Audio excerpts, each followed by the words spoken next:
Hello and welcome to Early Childhood Ireland's podcast. Our podcast features interviews and discussions on all issues relating to quality early learning and care, with a range of speakers who are leaders in the areas that matter to Early Childhood Ireland members. I'm Maura Corbett and I work with Early Childhood Ireland.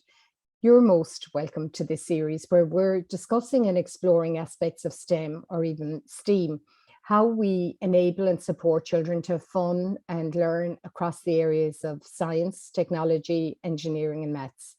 My guest for this episode of the series is Eilish Balfe. Eilish is the manager of Happy Days, which is based in the community centre in Ratoath in County Meath. Eilish completed her BA degree, her level 8 in Carlow IT. She's worked in the sector for 14 years now, and she's starting her master's in September 2022. Her aim in her early years work is to support children holistically, to lay the groundwork for a lifetime of children-loving education. Welcome, Eilish. Hi, how are you? Thank you for having me. That's a lovely aim to have, to support children for a lifetime of children loving education. And I suppose a kind of mission statement like that, it's ties in very nicely to the area of STEM that we'll be talking about later, that whole holistic area that it all kind of fits in very well. So before we get into the area of STEM, Eilish, maybe would you tell us a bit about your setting? Yeah, my setting is in a community centre. So we are a part-time sessional service. We have 44 children and families in our service, and we use all different curriculum approaches. We use a little bit of Montessori, a little bit of play, a little bit of Reggio. It's all thrown in there, and we're very much focused on the community side of the curriculum as well. We go down to the nursing home, we go out with tidy towns, so we try to have our children involved with the community as much as possible. Yeah.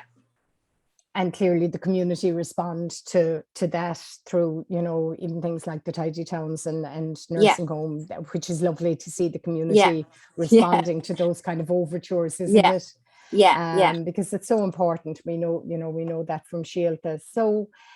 So getting onto STEM, technology, I suppose the technology aspect of STEM is the area that maybe with very young children we're the most cautious about. We've maybe some fears about screen time and that type of thing.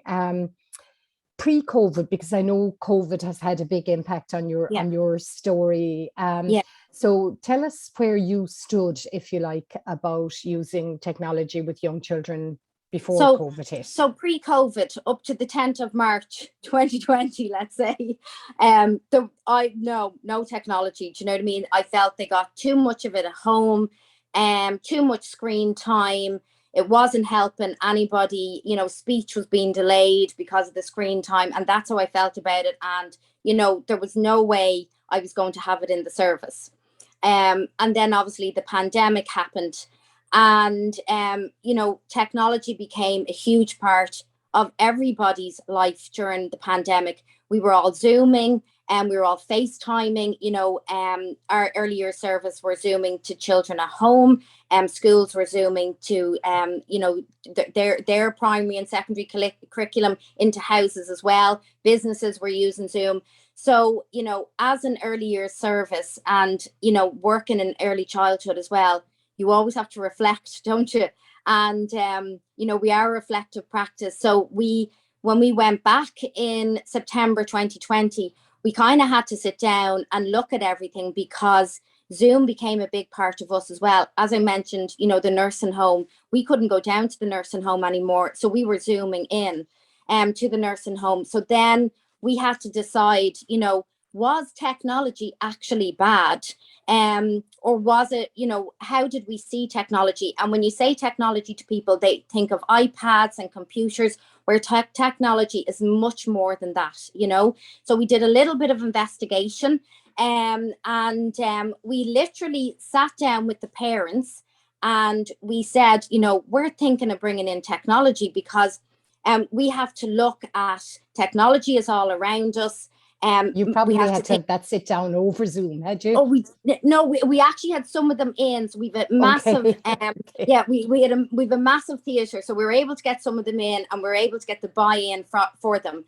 And we were like, we have to teach our children mindful usage. We have to teach our children about digital literacy, because the world has changed, and our children have changed too. So we got the buy-in from the parents.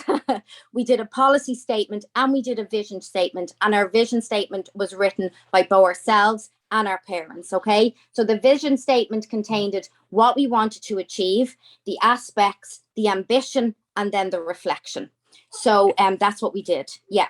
Yeah. And prior to having the discussion with the parents, how did you, I mean, did staff have mixed feelings about Um, such a big shift? Not really, actually. Do you know what I mean? Because technology was all around us at that stage. Okay. And so we had to get the buy-in of like, did we like using it, and was it going to be appropriate to bring it into the early years service, so this was in September 2020 when we came back. As I said, we didn't dump a load of technology in. It wasn't until around March 2021 when we had the next lockdown and we came back that we started this slowly approach with the children. And the first thing that we introduced was the camera. Okay. So we already had the iPads in the service. So the first thing we introduced was the iPad. So when they built a lovely Lego creation or did pegs or jigsaws, and then you always go, okay, it's tidy away time now, and they hate tidying it away. So we got them to take a picture of what they were working on. Okay. Then we had it set up on the iPad that they could press a button, about 3 buttons, and it would email it into my office. So the big computer, as they were calling it. Okay. And then they would go into the big computer and they would print out the picture that they had emailed into the even bigger printer that's down in reception. So to even walk down to reception to pick up their work. So then they would stick that picture into their journal and I would record what they would say about it. So they were now being a leader of their own learning from start to finish, and a teacher was always there to guide that interaction with them and to guide that choice that they wanted to do as well. So that was really the first step, and then the second step was when we were investigating things like they had a lovely rapport with kind of Michael D last year because he was 80 years old and they'd sent him a birthday card and he wrote back to them. And we were able to go on YouTube and look at the auras where I wouldn't have done that before, and then we adopted, there was a huge drive in the zoo. I don't know if you remember around the pandemic, and you could adopt an animal, and we adopted an orangutan. So we used to go on YouTube and watch them feeding the animals at the feeding time. So technology started to become a huge part of our learning journey within the service. And we were reflecting on it and watching it the whole time. And we always said, if it was ever taking away from our normal curriculum, we would immediately remove it. But it wasn't. It was becoming that add-on that was just brilliant for the children. So while they're investigating, like the likes of Michael D. Higgins, they can have YouTube, but they can also have print media. But as I said, it's always guided by an adult. They're never allowed to do it on their own. And they're always there with a couple of their peers as well. So it's not like just mindful usage on a YouTube channel that they're just watching. There's always something there to direct that learning with their peers and with an adult as well. Yeah. And, did you keep in touch with parents through this kind of trialing process then? Because it was fantastic to have that buy-in from them at the start. Yeah. And a great example of the kind of parental involvement that I know you're very anxious to include all the time. So how did parents stay involved at that stage? Well, we have a WhatsApp group. So I would send out things that we were doing on that. And when Michael D went into Joe Biden, one of the little boys went home on YouTube and was looking up Joe Biden, and we were learning about Air Force One, and came back in and said, "Oh, I saw his helicopter. His helicopter is Marine One," and I didn't even know that. So I was going, "Oh my God, this is amazing," So it was feeding into home as well, and they could see that it wasn't just mindful usage for the children anymore. They were now trying to look up more educational stuff on YouTube as well. So it was really good. It was a really good experience. Yeah.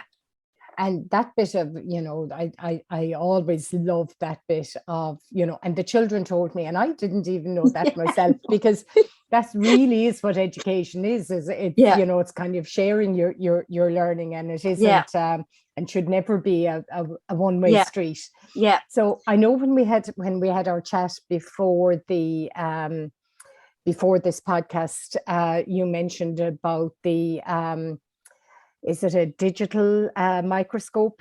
And some of the things you've done with that sounded amazing. So we put a lot of things now on the shelves. So we've a digital weighing scales for maths, and we've a digital microscope. So we had the normal microscope, and then we got a digital microscope. And the digital microscope is fantastic. So you have to download the app, okay? So they have to use the iPad as well as the digital microscope.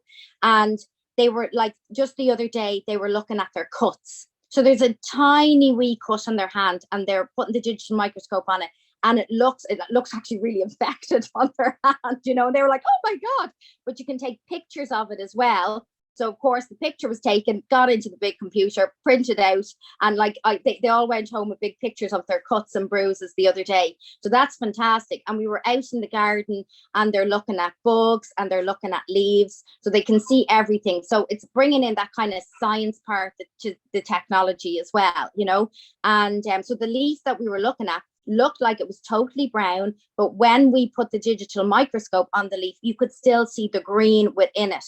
So they were fascinated by this as well. They're fascinated at looking at the germs on their fingers too. So they're like, oh, I don't want to wash my hands. I want to look at the germs on my fingers.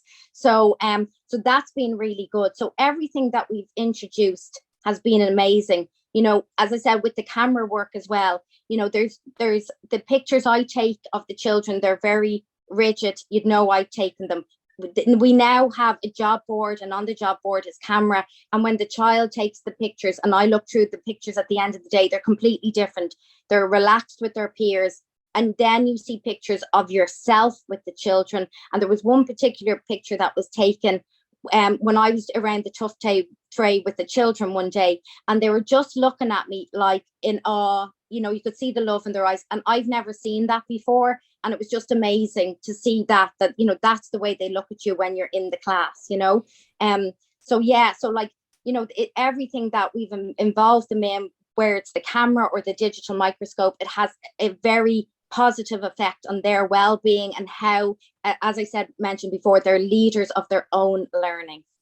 As somebody who is big into photography, I absolutely love to see children with cameras. When we were doing the Universal Design Guidelines, that was part of how we involve children. And when you look through the guidelines, you'll see there's a montage of photos throughout that the children took. And even my own daughter's goddaughter, and I've done a blog about it, she has a camera that lives at my house.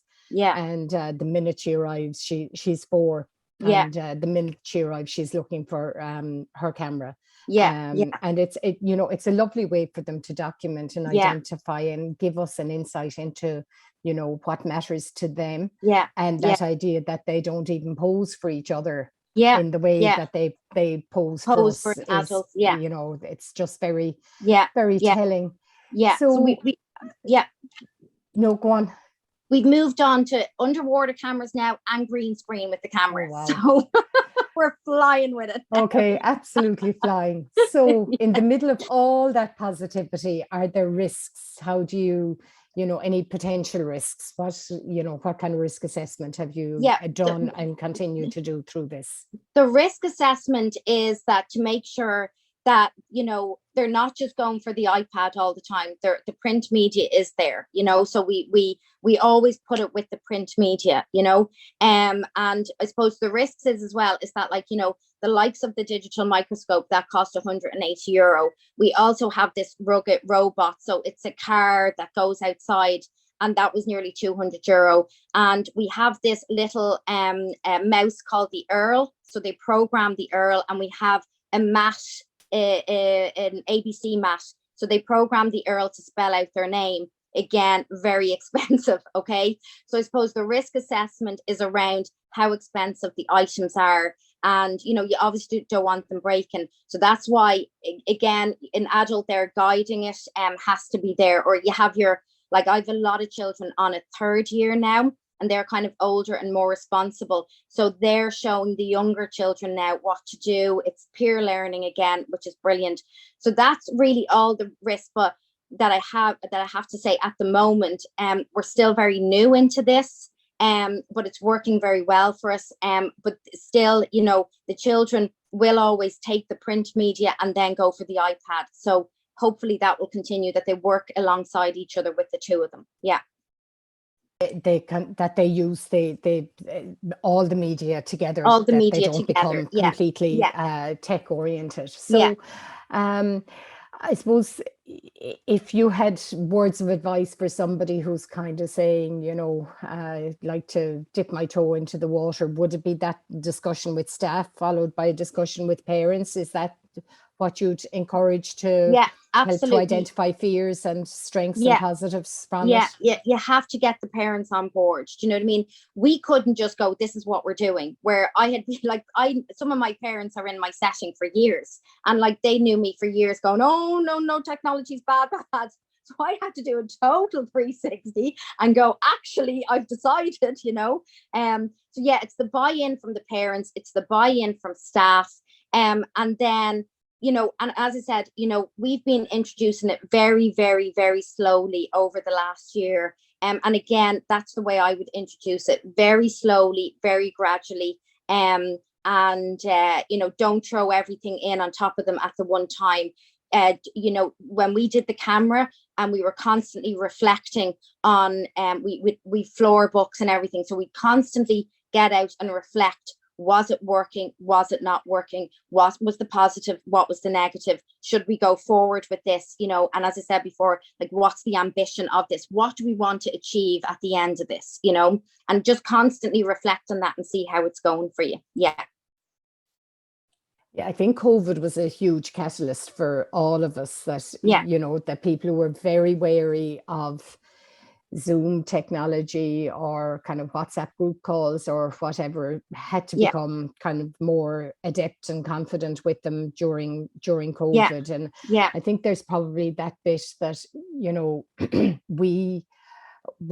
I'm a lot older than you would, see technology as something new, whereas young children are just born into it. And they're born into it. You see the thing where they take a phone into their hand and they just know to swipe, because that's just, they're just born knowing that. Yeah. So Eilish, thanks so much for all those great ideas. I think, sharing that story about the 360 that you did, and how you kind of felt technology there was plenty of it at home, to embracing it as an everyday tool. And I think a lot of us can identify with that kind of fear of screen time. And I think your thoughts will enable educators to start to think about distinguishing between passive screen time, which I think we all, particularly with the under twos, is, can be very harmful and lacking in interaction. But the positive use of technology to enhance and support children's learning, I think that's, really worth thinking about. It's so much more than screen time. Like, as I said as well, we're huge in the community. So when we were out one day, doing tidy towns, they noticed that the lights were broken, so they emailed Meath County Council. So that's an email they have to send it to go in, and for 4 days we went out to see were those lights fixed, and they weren't. And then one morning at 7:30, I got a text message from a member of the community who had texted me, took a picture of the lights, so it was dark because it was winter time, and said, thank you to the children, the lights are now fixed. So again, they were active citizens in their community by using technology to email in that to Meath County Council. I'd say Meath County Council are sick of them now at this stage, with the amount of emails they send in. But they felt so proud of themselves when that text message came through from a member of the community thanking them. So again, we have to look at how we use technology and what is technology. It's not just screen time. As I said, we use digital microscopes, we use digital weighing scales for maths, we use green screens, and on the green screen we have the weather on it. So they're doing the weather, which was, circle time, but it's bringing in maths as well, because they are, saying, oh, it's Rathoth and it's 11 degrees, so it's just how we have to change our mindset on it, because technology is here to stay, and we have to make our youngest citizens digital literate as well. Yeah. You're so right. And I think, that example of emailing the council is really setting them up as, as our youngest citizens, not future citizens, because sometimes you hear people equating voting with citizenship. They're not future citizens. They are citizens. 100%. They're future voters. And the more included and involved they are at this stage of their lives, the more likely they are to be active citizens as they grow older. So that's a beautiful story to end on, Eilish, and thank you so much. Thank you so much. And thank you for listening. And if you enjoyed this episode, please do tell your friends and colleagues, and remember to tune in for the next episode.